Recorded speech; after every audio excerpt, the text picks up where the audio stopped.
Hello friend, and great to see you. Welcome to today's project of making coffee syrup and coffee paste. For this project, you're going to need some roasted coffee beans, any kind. Grind them to your preferred size. I have a coffee grinder at work, and this was the best setting and size for this project. We will be making the syrups first, and the first of the syrups will be a cold brew. The cold brew takes the longest, that's why we're starting with it first. For the cold brew, I measured out 250 grams of coffee, and then I will be pouring in 500 grams of filtered cold water to bloom the ground beans. Here I'm going for a 1:2 ratio with the water to really get the concentrated flavor out of it. I'm using a whisk to mix it well. For the cold brew, I read that between 16 to 20 hours is best. I will be going for the full 20 hours.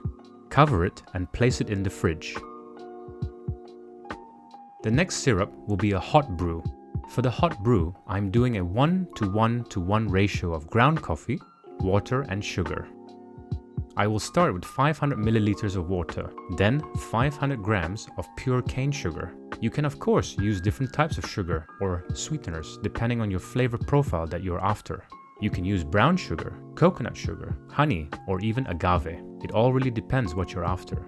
Bring that over to the stove and boil until the sugar dissolves and the liquid is clear. This only took about 2 minutes. Once the water has stopped boiling, let it rest on the side for about 5 minutes before introducing it to the ground coffee. Measure out 500 grams of ground coffee. Pour all of the coffee, but make sure you have a big enough pot or vessel, unlike me having to change it in the middle of filming this. Come on Avery, you should know better. I'm going to bloom this for 2 minutes, and then after that start the straining process. Here, I have another bowl with a sieve and then some kitchen cloths. You can also use a cheesecloth or muslin cloth if you have.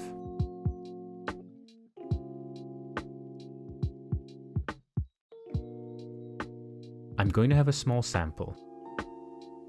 That is mighty powerful. It feels like I just got kicked in the face with how powerful this is. After it has strained for about 30 minutes, and the ground coffees have a more clay-like consistency, I remove the kitchen cloth for it to strain on its own. I'm going to press down to assist it further. Now, I'm going to cover it and place it in the fridge to naturally drain further as it cools down. Now I'm going to take the container with the cold brew and give it one final mix before saying goodnight to these two. Come back the next day. Take the one from the bowl. I'm just going to test and press if there's more liquid that can come out. A lot of the liquid already has come out, so we can move on to the next step. Place that to one side, keep it for another project. So, now we need to properly strain the concentrated liquid. I have over here a small beaker and a filter for a drip coffee. I'm pouring the liquid in and just watch. Be patient while this happens. Delicious, clean and powerful hot brew coffee syrup right in front of you. Go and do something else in the meantime, like watch another one of my videos, and by that time, more of the liquid would have been drained. I have these little airtight bottles with a rubber seal. These are great for keeping syrups like this for a long period of time. Pour the liquid in and keep it in the fridge. Due to the sugar content, it can last for a good 2 weeks. But with something as delicious as this, I am surprised it can last for more than 1 week. Now, for the next syrup. A similar method to extract the liquid as the first. Strain and squeeze as much as you can. Don't squeeze too hard, otherwise you can burst the cloth.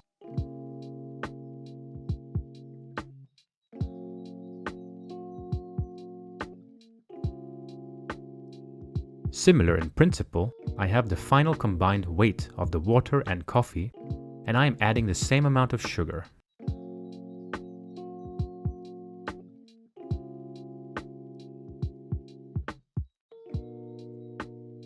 I will be using a hand blender to help in dissolving the sugar. I do not want to introduce any heat to the cold brew. After hand blending it, you will have a lot of tiny bubbles. Do not worry. I will be using a coffee filter paper to deal with this and to also strain for any sediments. Pour that over and like before, just wait and watch another one of my videos in the meantime. Such beauty watching it drip and become clear.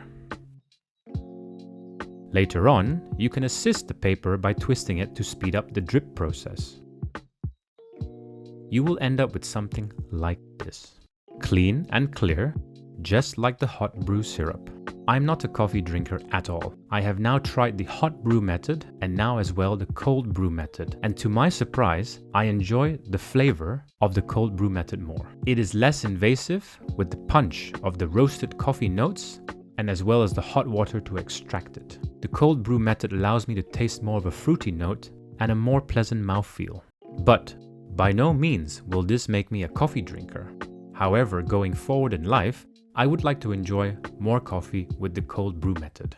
Speaking about enjoying coffee, I'm going to make a milk coffee with the idea of using 10% of the hot brew syrup.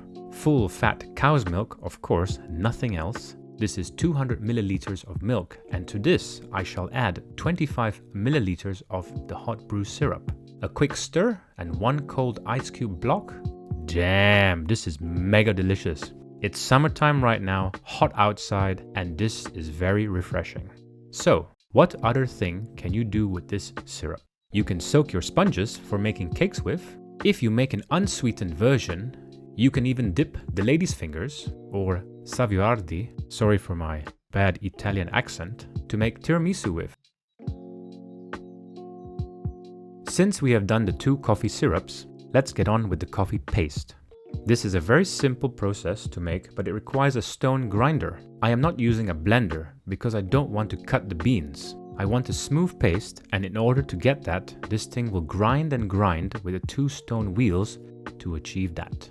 It will take about 5 hours. Seems a bit long, but it is necessary. Place your roasted coffee beans in and turn on the machine. Instantly, my kitchen has been filled with this burst of coffee aroma. Once things start to break down, I will be adding some water to help in the process. I have used cold filtered water. Don't add too much as we don't want to dilute the paste. The water is mostly there to help in the spinning of the wheels. If you are a fan of making your own butters from nuts, I would recommend in getting one of these machines. Above to my right is a link of some of the other stuff I make with this type of machine. I added about 5 times the weight of beans to water ratio. After 5 hours, we can take the wheels apart. I'm going to strain the excess water to really get a concentrated paste. Place the paste on top of a large coffee filter paper or kitchen paper, or if you have a cheesecloth or muslin cloth, that works too. Let it drain in the fridge overnight.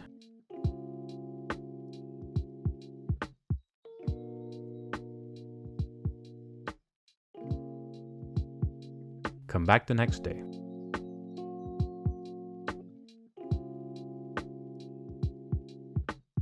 That excess water has coffee flavor from the grinding process. There is no sugar. I decided to try this and oh my god, such a clean and fruity taste. Slightly bitter for me because I'm not used to coffee, but there is full flavor in there. There you go. Pure, smooth paste. To preserve this even more and to form an emulsion paste, I will be mixing half the weight of the coffee paste with half the weight of glucose syrup. This will create a fantastic emulsion to mix into other products. This on its own is not a sauce. I repeat, this is not a sauce, but it can be made into a sauce. This can be used to make ice cream base, or if you mix it with some custard or crème anglaise, it can be a coffee sauce.